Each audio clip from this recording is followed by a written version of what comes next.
Shooting the moon. We lay in camp in the fringe of the mulga and watched the big, red, smoky, rising moon out on the edge of the misty plain, and smoked and thought together sociably. Our nose bags were nice and heavy, and we still had about a pound of nail rod between us.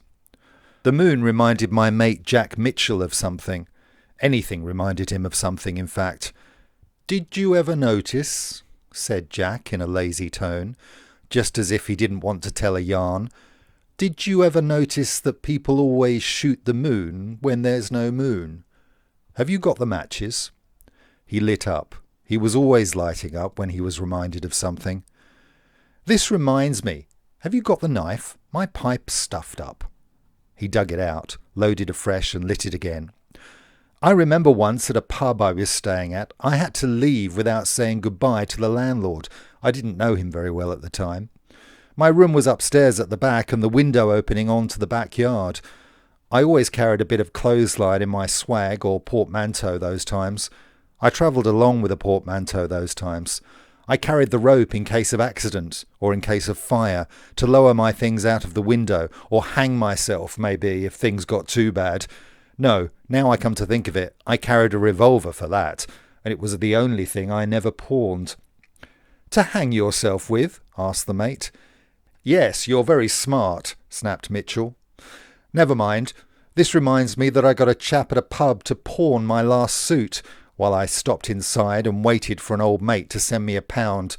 But I kept the shooter, and if he hadn't sent it, I'd have been the late John Mitchell long ago. And sometimes you'd lower it out when there wasn't a fire." "Yes, that will pass. You're improving in the funny business. But about the yarn, there were 2 beds in my room at the pub where I had to go away without shouting for the boss, and as it happened there was a strange chap sleeping in the other bed that night, and just as I raised the window and was going to lower my bag out, he woke up. 'Now look here,' I said, shaking my fist at him like that, 'if you say a word I'll stoosh you.' 'Well,' he said, 'well, you needn't be in such a sweat to jump down a man's throat. I've got my swag under the bed, and I was just going to ask you for the loan of the rope when you're done with it.' Well, we chummed. His name was Tom something. I forget the other name, but it doesn't matter. Have you got the matches?" He wasted 3 matches and continued. "There was a lot of old galvanized iron lying about under the window, and I was frightened the swag would make a noise. Anyway, I'd have to drop the rope, and that was sure to make a noise, so we agreed for one of us to go down and land the swag. If we were seen going down without the swags, it didn't matter, for we could say we wanted to go out in the yard for something. 'If you had the swag, you might pretend you were walking in your sleep,' I suggested, for the want of something funnier to say. 'Bosh,' said Jack, 'and get woke up with a black eye. Bushies don't generally carry their swags out of pubs in their sleep, or walk neither. It's only city swells who do that. Where's the blessed matches?' Well, Tom agreed to go, and presently I saw a shadow under the window and lowered away. 'All right?' I asked in a whisper. 'All right,' whispered the shadow. I lowered the other swag. 'All right?' 'All right,' said the shadow, and just then the moon came out. 'All right,' says the shadow. But it wasn't all right. It was the landlord himself. It seems he got up and went to the back in the night, and just happened to be coming in when my mate Tom was sneaking out of the back door. He saw Tom, and Tom saw him, and smoked through a hole in the palings into the scrub. The boss looked up at the window and dropped to it. I went down, funky enough, I can tell you, and faced him. He said, 'Look here, mate, why didn't you come straight to me and tell me how you was fixed, instead of sneaking round the trouble in that fashion? There's no occasion for it.'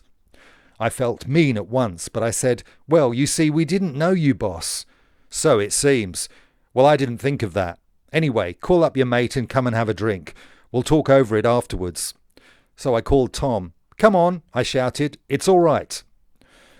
And the boss kept us a couple of days, and then gave us as much tucker as we could carry, and a drop of stuff, and a few bob to go on the track again with. Well, he was white, any road. Yes, I knew him well after that, and only heard one man say a word against him. 'And did you stoosh him?' 'No, I was going to, but Tom wouldn't let me. He said he was frightened I might make a mess of it, And he did it himself. Did what? Make a mess of it? He made a mess of the other man that slandered that publican. I'd be funny if I was you. Where's the matches? And could Tom fight? Yes, Tom could fight. Did you travel long with him after that? 10 years. And where is he now? Dead. Give us the matches.